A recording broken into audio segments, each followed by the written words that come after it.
Family business makes no sense. So let's talk about it. G'day, I'm John Kenfield, the Family Business Solutionist, broadcasting from Melbourne, Australia. This is the first chapter, or let's call it the first cause, in the book Family Business Makes No Sense, which deals with 50 common causes of conflict that afflict business families that are connected by a family business. I'm going to take each of these causes separately, and each will be the subject of a separate video. The first section that we're in at the moment deals with personality differences and emotional drivers, and the very first cause that I'm going to talk about today is titled Personality Differences. Each of these causes will be broken into two main sections. The first is headed observations, and it will consist of a number of observations that I've made in the course of the better part of 3 decades of working with business families. And the second section talks about strategies and solutions for dealing with those problems, those conflicts that emerge. My hope is that by understanding the causes of conflict, you'll be better able to prevent those problems from happening. And if you do find yourself with a conflict in a family connected by a business, that you'll have a better series of strategies to deal with those particular problems. So let's get on to it. Let's start with a case study drawn from, like everything else in this series, real life experiences with real families of real people. Harry and Sally were brother and sister. Sally was 46, Harry was 48. I've mentioned them in an earlier video where I was introducing this section as the Who Poisoned the Goldfish story. Harry and Sally grew up together in a household where Dad was absent most of the time because he was out building his what became a very successful business in publishing, printing, stationery and allied services. He built it up over a period of time from scratch to become a significant operation with about 30 staff and a turnover that was well north of $12 million a year, and that was over 20 years ago. So it was a good business at the time. Harry and Sally were very different personalities and always had been. Harry was very hands-on. He was a very operational guy. He worked on the print shop floor. He managed teams of people. He managed machinery. He was very good with his hands. He had zero interest in management issues and even less in leadership issues. Sally, on the other hand, was bright, bubbly, very intelligent, dux of the private girls' school that she went to in Melbourne, and she had proceeded to go into a business degree at university. She then had worked her way up into quite senior roles in subsidiaries of major multinationals. She'd received a lot of management and leadership training, and she was an obvious candidate for a senior executive role, if not a leadership role, in almost any business she chose to put her attention upon. Now, Harry and Sally had both come to work in the family business because Dad had expressed a desire to slow down and effectively step out, retaining some slight involvement possibly on the board of the business. But he'd worked himself to the bone, and he really wanted to take time out to travel, enjoy the money he'd made, enjoyed a good lifestyle. They were debt-free, they had money in the bank, they had savings, they were financially secure, and they were basically, he and his wife were basically quite capable of choosing how they wanted to spend the next 20, 30 years of their lives, and they could fund it, whatever happened in the business. So it was in many respects an ideal situation for a succession plan, but if Harry and Sally were left alone to run the business, they would eviscerate each other. Sally would come in with an awful lot of multi-syllabic words drawn from management training and philosophies, and she would put systems into the business which would almost undoubtedly have ensured its growth and increased profitability, but in the process would almost certainly have alienated her brother, who really had no time, no familiarity, no interest in becoming any more professional in the way he operated than he already was at a factory floor level. The two of them were very different personalities, quite clearly. Sally was very open. She would be described as an extrovert. She was bright, she was bubbly, she was very strategic. Harry was a much more dour sort of individual. He was a plodder. He would get stuff done. He was efficient, and he was a very hard worker. Nothing wrong with the work ethic of either of them. But he was the opposite end of the scale in terms of personalities. He was more like an introvert who just liked to keep his head down and get his job done. When we tried to work out what is it that causes the two of you to be so antagonistic towards each other that you're in a spat within minutes of being in a room together, we discovered there was history. This was a long, long time ago, very early in my career as a family business advisor, but quite well already into a career as a mediator. And there was clearly a backstory here, and so we started to unpack that backstory with the help of a psychologist. And we unpeeled the history of the family, and particularly the history of the children growing up in a family environment where Dad was very, very much preoccupied with the business, where Mum was a bit vacant, didn't provide massive emotional support for the children, was more concerned about getting them out to school and then going and helping Dad in the business and essentially keeping the household straight. So the kids didn't grow up with an enormous amount of care and attention from the parents, and while they were young at least, they spent a lot of time with each other. Snowy the goldfish. When Sally was 6, she had a goldfish called Snowy, who was white with some orangey speckles and so on it. Harry one day, in a fit of devilment, poured bleach, an entire jar of bleach, into Snowy's goldfish bowl, which of course made Snowy considerably more snowy and very, very dead.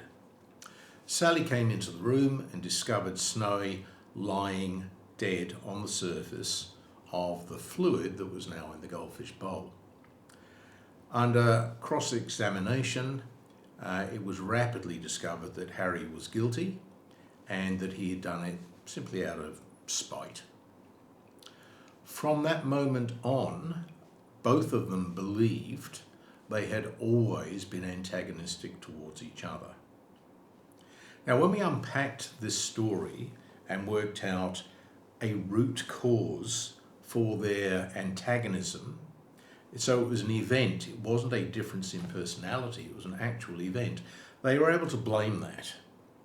It caused an enormous emotional response from Sally in particular, almost as though she relived Snowy's death.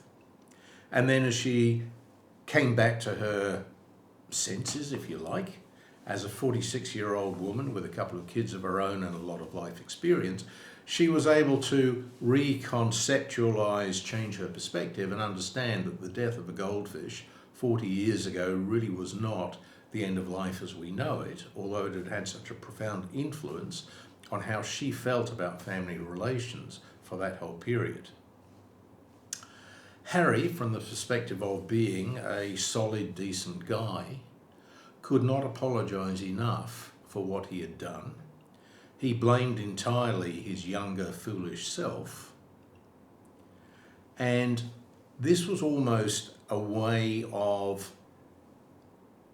the two of them letting themselves down gently from we hate you to now we can understand something that happened, which in the grand nature of things was nasty, but relatively trivial, that caused our young minds to go off down unhelpful paths, which have coloured the last 40 years of our lives. Understanding that, blaming the event, not the person, enabled them to then focus on the present and what needed to be done and how things should work, and then plan for the future. So that was an unpacking of an event. How did the personalities have an impact then on this family? We'll come to that. First of all, let's understand what personality differences are. They are a very common cause of conflict in family business. And remembering, conflict is what happens when one or more people do or fail to do something that causes a strong emotional and or physical reaction in another person. The two of them end up clashing, and that is what we call a conflict. And the strong negative emotional response is a part of that. Personality is the way you behave. Your personality describes your behavioural preferences. They are an outward manifestation of your innate character, which is essentially shorthand for this is the person the world sees you to be. So if, for example, somebody is perceived to be a strong, decent, upstanding member of society, and you're with them as they walk down the street and they end up kicking a homeless person in the guts because for whatever reason they don't like homeless people, it causes us to think, you're not acting in character. I thought you were a much better person than this. I didn't realise that's the sort of person you were. That's the character disconnect. Now, character tends to be set largely as a outcome of genetics, which generate 30 to 60% of your character. And then the rest of it is formed by conditioning, home environment, education, religion, ethnicity, life events and things of that nature. So your personality is partly formed in the first place, and it is then refined by life experience and the environment in which you grow up. It is very true that your character and therefore your personality tend to be formed while you're quite young, usually below the age of 5 to 7 years old, and then get modified by behaviours, but typically not massively changed unless there is an absolutely major life-altering event that takes place. So your character is perceived as the real you, and the better we understand who we are, what we are, and also who and what other people are, the better we can manage our own behaviours, our own perceptions, our own understandings, and our own reactions, and the better we can prepare for and react to the personalities that we are dealing with in work, play, social, family, and other environments. So that if we know that somebody needs to be nurtured, and we'll get a better result from them at work by nurturing and supporting them rather than by shouting at them and directing them, we should, if we're going to do a good job of leading and managing or co-working, adopt a nurturing approach with that individual, which may be completely the wrong approach to use with somebody else who simply needs a show of strength and be told what to do because that's their personality. They don't want to be given information to work it out for themselves. They just want to be told what to do. And there's lots and lots and lots of variations, of course, on the spectrum, from being from needing really strong handling to really gentle handling. And the big question for everybody, particularly a manager or a leader, is how do I get the best out of my people while being respectful of who and what they really are. In addition to those personalities and the fact that if you've got people with clashing personalities, they're going to be in conflict and they're not going to be as productive as they could be, a person's behaviour will also be affected in the moment by what we call lenses and moods. Lenses are the way that people tend to see things, and people choose to a degree the lens they put on at a point in time. And we're going to be talking about mindsets in a subsequent video, which will go into this in more detail. But fundamentally, if you've got somebody who chooses, for whatever reasons, to see the world in a negative light, they will have a very different interpretation and interaction and response to a person or an event to somebody who sees things in a very positive light. One person is always seeing the glass half empty, the other the glass half full. One is seeing problems, the other is seeing opportunity. That's the way it works. And it's fairly obvious that if you put those two people together, if they are effective at working together, you've got a complete picture of what's going on, which can make for a very strong team. If they don't work together in a complementary way, they will clash because they both have very different ways of looking at things and different ways of dealing with things.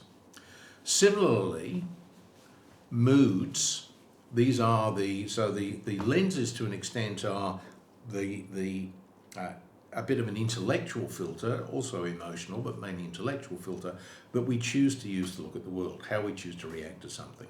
Moods are something which are more reactive, in that if last night at bingo you won a brand new Porsche, you're going to be in a very different mood today to if you didn't go to bingo and as you drove out of the house you ran over your daughter's cat in the driveway and she is inconsolable. You're going to be, because of those things that have happened, in a very different mood, and that is going to colour the way you feel about whatever is going on, about the people you're interacting with, about the way you'll respond to proposals and challenges during the day, and that will have an impact on your basic personality as well. So we need to understand lenses and moods and our ability to control them or not control them. And we need to understand that other people can be in that position as well. And that's why it's often a very good idea to open up a conversation with small talk, because that gives you a little bit of time to get a sense of how are you feeling, what mood are you in, how are you going to respond to what I'm going to do for you now, and what do I need from you, what's the best way to get that. It's a complex mix. That's what we're saying. And that's why we've made this cause number one, because if you can't get to the basis of who am I, how do I think, how do I feel, how do I respond, and what do I understand about the other people, you're in trouble and you are likely to be in conflict throughout your social life, your family life, your business life, and so forth. And one of the strange things when we do things like personality profiling is some people are shocked at the results that come out, and they can't believe that the system has characterized them in a particular way. Whereas other people say, yeah, that's pretty much me. And I know that from experience, the people who really are out of tune with how they are, because most of these profiles, whether they're free online tests or really detailed programs run by qualified psychologists, the good ones certainly are remarkably reliable in identifying critical trends and major factors in the way that people think and operate and their personality type. So one of the things we'd recommend is understand who you are and what you are, understand other people, and perhaps use personality profiling, which we almost always use when we're dealing with family conflicts. Use them to get an understanding of basically what you're dealing with and how you are likely to be dealing with it, because that may or may not be optimal under the circumstances. So why are we concerned about this? Well, the reality is that in an awful lot of family business conflicts, a family member is acting out a long-standing resentment against one or more members of the family, or possibly the whole family, against siblings, against parents, against cousins, whatever. and they are taking their resentment, their emotional resentment, disquiet and so forth, which could be because they have serious behavioural problems, or it might just be they feel very angry about something like a poisoned goldfish, and they play that out in the business to the massive embarrassment of everybody else in the business. So you get children in stand-up battles with parents or with siblings in the boardroom, on the workshop floor, in the office. I even had one situation where a brother threw his sister down a flight of a dozen stone steps into the showroom where there were customers because he was so unhappy with something or other his sister said, which in retrospect appeared to be quite trivial. It can cause horrible problems.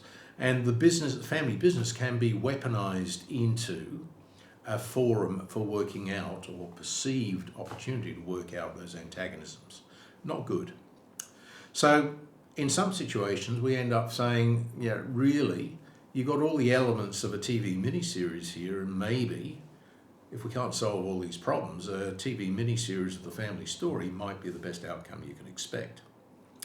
But there are some other strategies and solutions that we can suggest, so let's have a quick look at them now. And what I'm going to do is simply run through a number of effectively bullet points of things that you can do to minimize the risk of personality differences causing conflicts. Number one, parents. Parent your kids from a young age if you think there is any chance that they may end up working in the family business, and particularly if you might end up with more than one of them working in a family business. So make sure that they learn lessons from the family training, family culture about working together. Teach them how to respect and trust, make the most of each other's individuality and diversity. Teach them to be complementary rather than overtly competitive. Because if you create a winner-takes-all competitive environment in the family, which is what unfortunately some entrepreneurs tend to do because competition is how they get their rush, those kids are always going to be attempting to compete with each other rather than work together. And further down the track, particularly when the parental influence starts to diminish due to age, that can turn into out-and-out conflict, which is unhealthy. We want to channel their abilities. We want to channel their diversity. We want to channel the fact that families seem to be able to genetically clone different personalities into different kids. So you'll end up with an engineer, an advertising executive, an accountant, and an executive leader in 4 siblings, all of them having completely different personalities, to give them different places in the family hierarchy, which will then translate beautifully into different places in a family business. So we want to build collaborative teams as early as possible, and we want to teach kids how to work together, how to make use of each other. We want to encourage a generosity of spirit and an abundance philosophy where instead of competing over scraps, everybody works to build a bigger pie. I think it's a very good idea to use psychometric assessments and introduce even young children to the concept of psychometric assessments. I've seen the impact it's had when kids go back to school with a better understanding of personality, and then they reflect back on comments they made in school picked up by teachers and by friends that are surprised at how maturely insightful some of these kids can be when they're in a group learning environment or group working environment. Similarly, the psychometric test outcomes can be used as foundations for conversations in the family about what does this mean? How does that mean you can work together more effectively?